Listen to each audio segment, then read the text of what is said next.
Radhe Radhe friend, जय श्री कृष्णा। वीणा Deepak Soni YouTube channel में आप लोगों का स्वागत है। आज मैं आप लोगों को इस वीडियो के माध्यम से हरतालिका तीज व्रत की कथा कहानी सुनाऊंगी। प्रथम तो आप सभी को हरतालिका तीज की बहुत बहुत शुभकामनाएं। आप सबको पता है, भाद्र मास के शुक्ल पक्ष की तृतीया तिथि को हरतालिका तीज व्रत रखा जाता है। व्रत रखने के साथ साथ हरतालिका तीज व्रत की कथा कहानी सुनने का भी अत्यधिक महत्व है। आज का दिन भगवान शिव और माता पार्वती के अमर प्रेम का प्रतीक हरतालिका तीज व्रत है। और माता पार्वती ने भगवान शिव जी को पति के रूप में प्राप्त करने के लिए हरतालिका तीज का व्रत किया था। यह व्रत अखंड सौभाग्य को देने वाला माना गया है। महिलाएं आज के दिन अपने पति की लंबी आयु के लिए निर्जला व्रत रखती है और कंवारी कन्याएं भी अपने मनपसंद वर की प्राप्ति के लिए यह व्रत रखती है। तो आज मैं आपको हरतालिका तीज व्रत की कथा कहानी सुनाती हूँ। इस कथा को पूरा सुनने से हमारी समस्त मनोकामनाएं पूर्ण हो जाएगी। तो आप लोग बड़ी ही श्रद्धा और प्रसन्नचित्त मन से इस कहानी को पूरा अवश्य सुनिएगा। सूत जी ने कहा, हे शौनक आदि महर्षि गण मदार के फूलों से सजे हुए केश वाली दिव्य वस्त्रों से विशोभित पार्वती जी को तथा मुंडमाला से सुशोभित शिव जी को दिगंबर रहते हैं। ऐसे में शिव जी को मैं बार बार प्रणाम करता हूँ।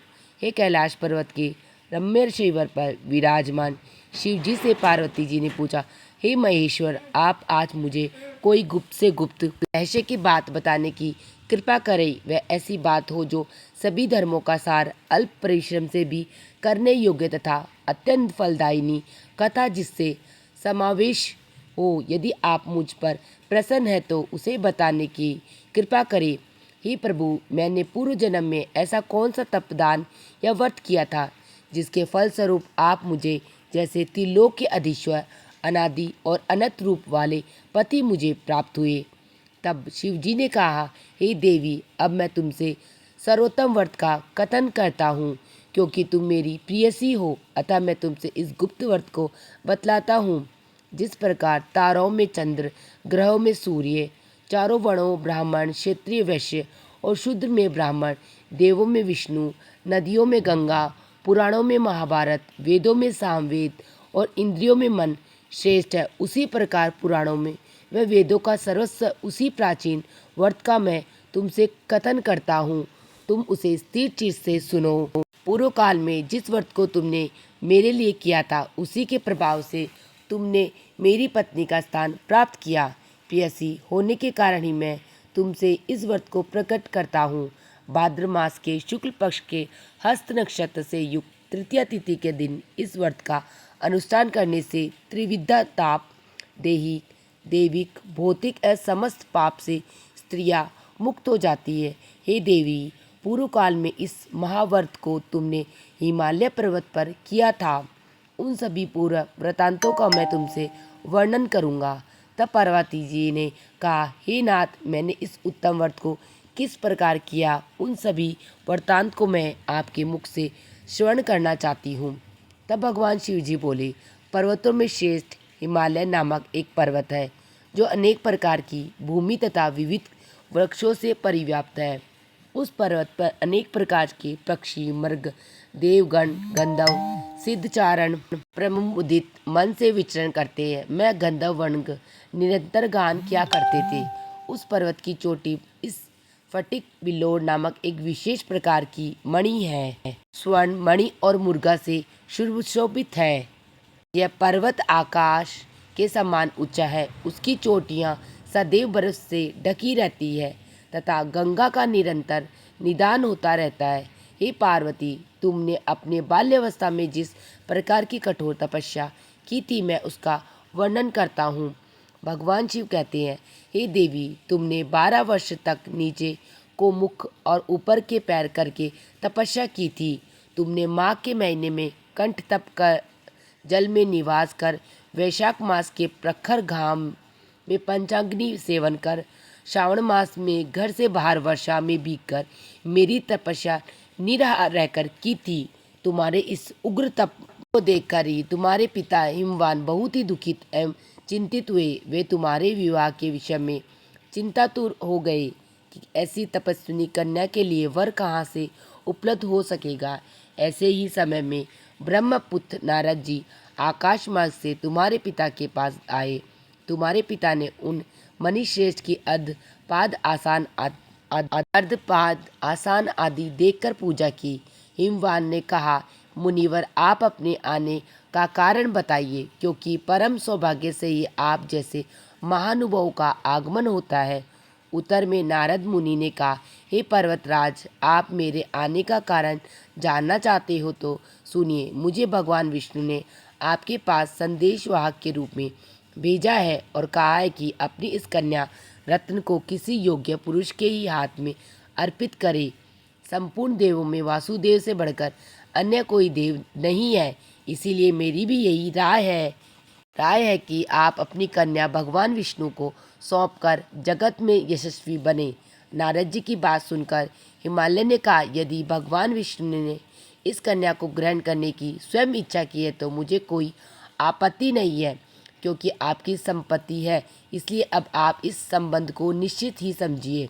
हिमवान द्वारा इस प्रकार का निश्चयात्मक उत्तर पाकर नारद जी उस स्थान से अंतर्ध्यान होकर शंख चक्र गदा एवं पद्मधारी भगवान विष्णु जी के पास उपस्थित हुए। उन्होंने हाथ जोड़कर प्रणाम करते हुए भगवान विष्णु से कहा, हे देव, मैंने आपका विवाह संबंध पर्वतराज हिमवान की पुत्री से निश्चित कर दिया है। उधर हिमवान ने प्रसन्न होकर तुमसे कहा कि हे पुत्री, मैंने तुम्हारा विवाह भगवान विष्णु के साथ निश्चित कर दिया।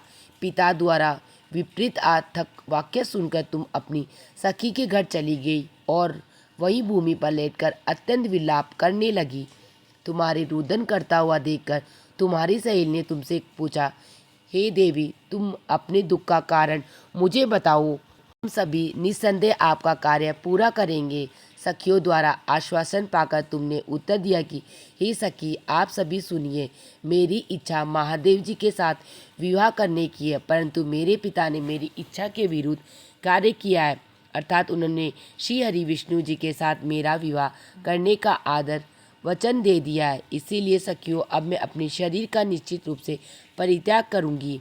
तब तुम्हारी बात सुनकर तुम्हारी सखियों ने कहा, तुम घबराओ नहीं, हम और तुम दोनों ही किसी ऐसे घंघोर वन में निकल चलेंगे जहाँ पर तुम्हारे पिता न पहुँच सके।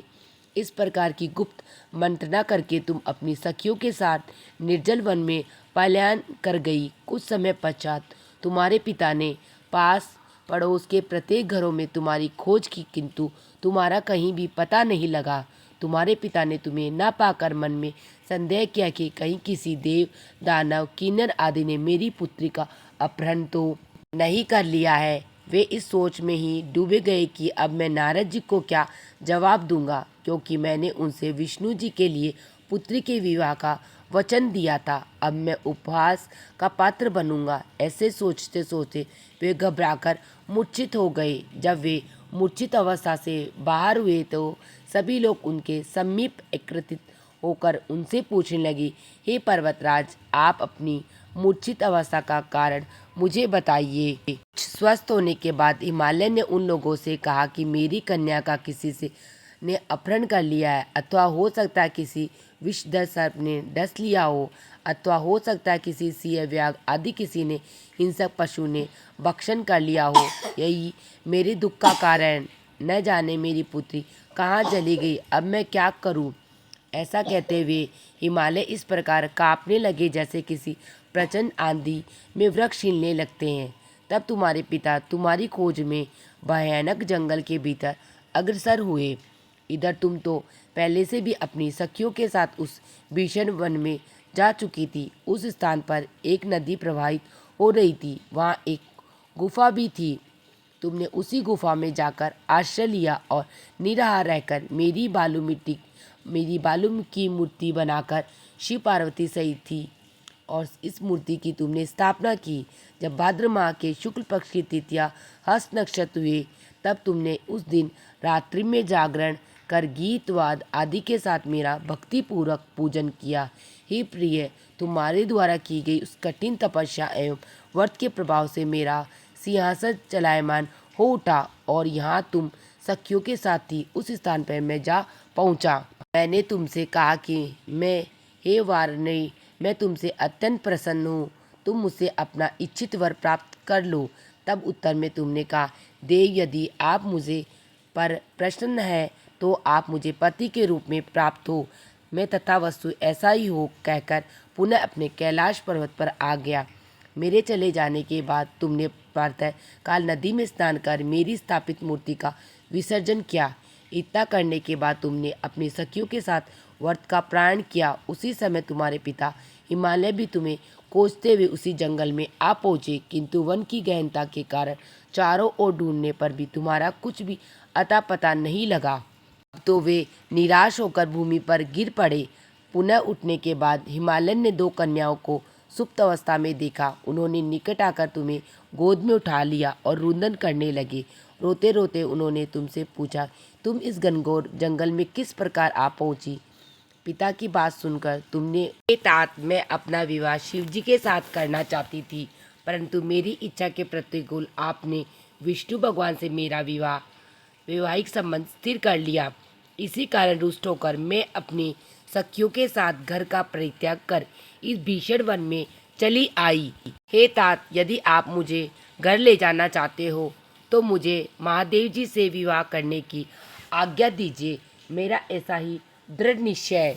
तुम्हारे इस दृढ़ संकल्प को जानकर तुम्हारे पिता ने ठीक कहा और कहा, मैं तुम्हारे अपने साथ घर वापस ले गए। घर पहुंचने पर मेरे साथ तुम्हारा पाणिग्रहण यानी विवाह करवा दिया। उसी व्रत के प्रभाव से तुमने अचल सौभाग्य प्राप्त कर लिया। मैंने आज तक इस व्रत का कथन किसी से नहीं किया। हे देवी, तुम अपनी सखियों द्वारा अपना हरण की गई, इसीलिए इस व्रत का नाम हरतालिका पड़ा। इसके बाद पार्वती जी ने कहा, हे प्रभु, आपने इस व्रत के नाम का तो निरूपण कर दिया, अब इसके विधान तथा महात्म्य का वर्णन भी कर दीजिए। इस व्रत को करने से क्या फल प्राप्त होता है तथा इस व्रत को पहले किसने किया था, यह भी बताने की कृपा करें। तब भगवान शिव जी ने कहा, हे देवी, अब मैं तुमसे इस व्रत का विधान बताता हूँ। सौभाग्य की कामना करने वाली सभी नारियों के लिए यह व्रत करने योग्य है, क्योंकि यह व्रत स्त्रियों का सौभाग्यदायक है। सर्वप्रथम केले के खंभों से एक मंडप का निर्माण करें।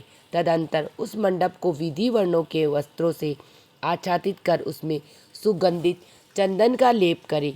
फिर उसमें पार्वती सहित मेरी बालू की मूर्ति बनाकर स्थापित करें और शिव, शंख, भरी, मृदंग आदि बाजों को बजाकर विधि विविध प्रकार से सुगंधित पुष्पों एवं नैवेद्य आदि चढ़ाकर मेरी पूजा करें। पूजन के बाद उस दिन रात्रि में जागरण करें। सुपारी, जामुन, रश्मि आदि का भोग अर्पित करें। नारियल के जल से अभिषेक करें। 5 मुख वाले शांति स्वरूप एवं त्रिशूलधारी शिव को मेरा नमस्कार।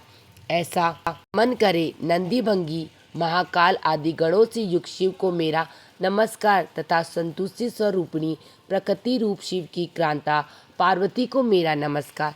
हे स्वयं मंगल प्रदायिनी जनगमनीय शिव रूप कल्याण दायिके, शिव रूपे शिवे, शिव स्वरूपा तेरी ता शिवा के निमित्त एवं ब्रह्मचारिणी स्वरूप जगतदात्री के लिए मेरा बार बार प्रणाम। हे सिंह वाहिनी, आप भवताप से मेरा उद्धार करें। हे महेश्वरी, आप मेरी संपूर्ण इच्छा पूर्ण करें। हे मादेश्वरी, मुझे राज्य, सौभाग्य, धन सब प्रदान करे। इस प्रकार कहकर मेरे साथ तुम्हारी पूजा स्त्रियों को करनी चाहिए। विधिवत कथा श्रवण करने के पश्चात सामर्थ्य के अनुसार ब्राह्मण एवं अन्न वस्त्र दान प्रदान करे। उसके पश्चात भूयसी दक्षिणा देकर संभव हो तो स्त्रियों को आभूषण आदि भी दे। इस सौभाग्य दिनी पुनीत कथा को अपने पति के साथ श्रवण करने से नारियों को महान फल की उपलब्धि होती है। हे देवी, इस विधि से जो स्त्रियां इस व्रत को करती है उन्हें 7 जन्मों तक राज्य, सुख, सौभाग्य प्राप्त होता है। व्रत के दिन जो नारी अन्न का आहार ग्रहण करती है वह 7 जन्म तक संतानहीन एवं विधवा होती है।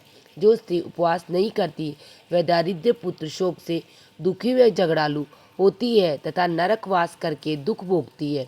जो नारी इस व्रत के दिन भोजन करती है उसे सुकरी, दुग्ध पान करने से सर्पणी, जल का पान करने से चौंक तथा मछली, मिष्टान भक्षण करने से चींटी आदि योगी में जन्म लेना पड़ता है।